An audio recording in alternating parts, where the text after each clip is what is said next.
Piense en una madre que se ha esforzado al máximo para preservar la dignidad de sus hijos, llegando al punto de acampar durante meses junto a sus restos mortales. Nos referimos a Rispa, concubina del rey Saúl de Israel. Rispa se convirtió en una figura conocida en la Biblia debido a su compromiso inquebrantable de proteger los cuerpos de sus hijos fallecidos. Rispa era una evita, descendiente de Ayá, lo que indica que ella era una mujer de origen extranjero. Las escrituras bíblicas mencionan que Rispa dio a luz al menos 2 hijos, Armone y Mefibosete.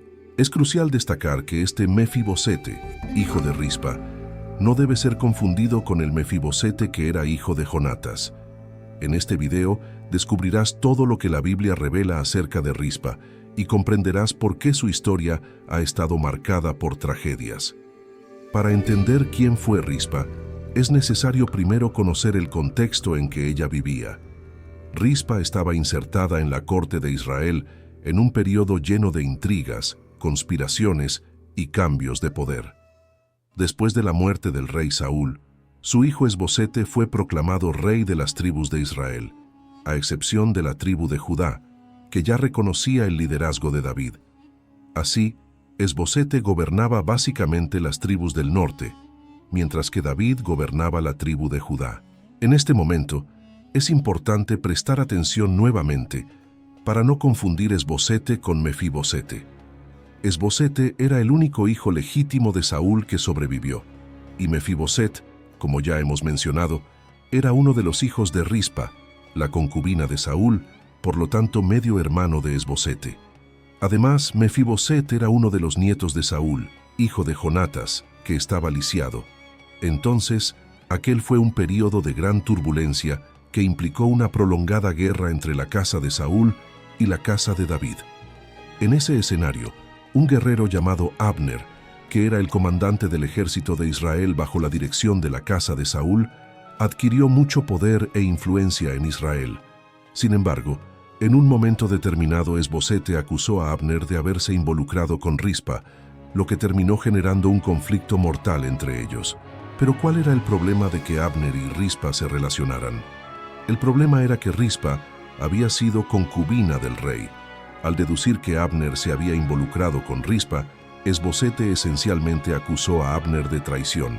Esto no sucedió porque Esbosete simplemente se puso celoso de la supuesta relación de Abner y Rispa, sino porque temía que esa relación fuera un movimiento de Abner para asumir el trono de Israel. ¿Recuerdas que mencioné que Abner se hizo muy poderoso en Israel en ese tiempo? Entonces, ese era el miedo de Esbosete. En la antigüedad, hay muchos casos de comandantes de ejércitos que acabaron convirtiéndose en reyes de naciones después de conspiraciones de ese tipo, envolviendo relaciones con mujeres de la corte. Y ese desacuerdo entre Abner y Esbosete acabó beneficiando al rey David. Esto se debió a que Abner estaba indignado por la situación y apoyó a David como rey. Y como resultado, sin la protección de Abner, pronto Esbosete cayó y David finalmente ascendió como rey de un reino unificado en Israel. Pero el tiempo pasó, y el reino de Israel fue castigado por una gran sequía que duró 3 años. Esta sequía causó una crisis de hambre que trajo problemas para el reinado de David, como se registra en el segundo libro de Samuel, capítulo 21. Entonces el rey de Israel consultó a Jehová acerca de por qué la sequía estaba castigando la tierra. Y la respuesta del Señor a David fue que la sequía era resultado de la traición de Saúl contra los gibeonitas. Para entender esta cuestión, necesitamos retroceder un poco en la historia. Cuando los israelitas estaban en proceso de conquista de Canaán, aún en la época de Josué, un acuerdo de protección fue establecido con los gibeonitas. Esto significa que Israel se había comprometido a proteger a los gibeonitas, pero Saúl lanzó una ofensiva militar que persiguió y exterminó a muchos gibeonitas. Vale destacar que los gibeonitas no eran descendientes de Israel, sino remanentes de los amorreos, que Israel había jurado ahorrar. De esta manera, David convocó a los gibeonitas y cuestionó qué se podía hacer para reparar ese mal. Los gibeonitas, por su parte, aseguraron que no deseaban ni oro ni plata de Israel, y mucho menos la muerte de cualquier israelita, sino solo que el linaje de Saúl pagara por ese crimen. Así, los gibeonitas pidieron que David les diera 7 descendientes de Saúl para que pudieran ser colgados. David aceptó la propuesta y prometió entregar 7 hombres de la casa de Saúl a los gibeonitas. Fue en ese contexto de conflicto étnico que el drama de la historia de Rispa comenzó, porque entre los varones entregados por David a los gibeonitas estaban los 2 hijos de Rispa, Armone y Mefiboset, y los 5 hijos de Merab, hija de Saúl. Como David había prometido proteger la descendencia de Jonatán, su amigo, perdonó a Mefiboset, que era hijo de Jonatas y nieto de Saúl, y entregó a los 2 hijos de Rispa, la concubina de Saúl, para morir junto con los otros nietos de Saúl a través de su hija Merab. Y las escrituras bíblicas relatan que los gibeonitas tomaron a estos hombres y los colgaron en la montaña delante del Señor. Esto ocurrió al comienzo de la cosecha de la cebada, es decir, en el periodo del año equivalente al mes de abril.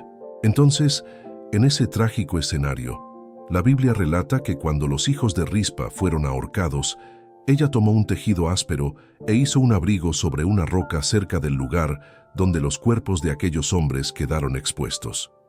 Rispa montó guardia delante de los cuerpos de sus hijos e impidió que fueran devorados por las aves de rapiña durante el día y por los animales salvajes durante la noche. En aquella época, se consideraba una gran deshonra cuando los cuerpos de los muertos se convertían en alimento para las aves del cielo o para los animales del campo.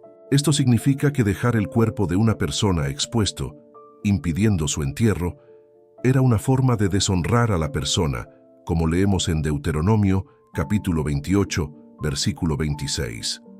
Así, Rispa protegió los cuerpos de sus hijos día y noche, hasta que pudieran ser debidamente sepultados.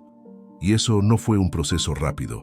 Rispa fue una guardiana incansable de los cuerpos de sus hijos desde el comienzo de la cosecha hasta el comienzo de las lluvias de otoño en el hemisferio norte, un periodo de casi 6 meses. Es probable que David dejara los cuerpos expuestos durante todo ese tiempo, esperando alguna señal de que el crimen contra los gibeonitas había sido reparado y que la bendición del Señor estaba nuevamente sobre Israel. Pero el rey David se enteró de la dedicación de Rispa a proteger los cuerpos de sus hijos. En este punto, las escrituras bíblicas sugieren que David ordenó la recolección de los restos de aquellos hombres, y así como los huesos de Saúl y Jonatas fueron recuperados de los habitantes de Jabes de Leade, los huesos de aquellos hombres fueron dignamente sepultados en la tumba de la familia de Saúl. Es interesante notar que hasta ese momento, la Biblia dice que el Señor no había cambiado su actitud hacia la tierra de Israel. Es decir, el hambre aún persistía. Pero después que los cuerpos fueron sepultados, el escritor bíblico registra que Dios se volvió favorable a la tierra. Eso indica que la crisis había terminado. Y ahora me gustaría saber si ya conocías la historia de Rispa en la Biblia. ¿Sí o no? Comparta su respuesta en los comentarios y regístrese en el canal si aún no lo ha hecho. Deje su like y comparta este video con alguien. Quédate con Dios y hasta el próximo video.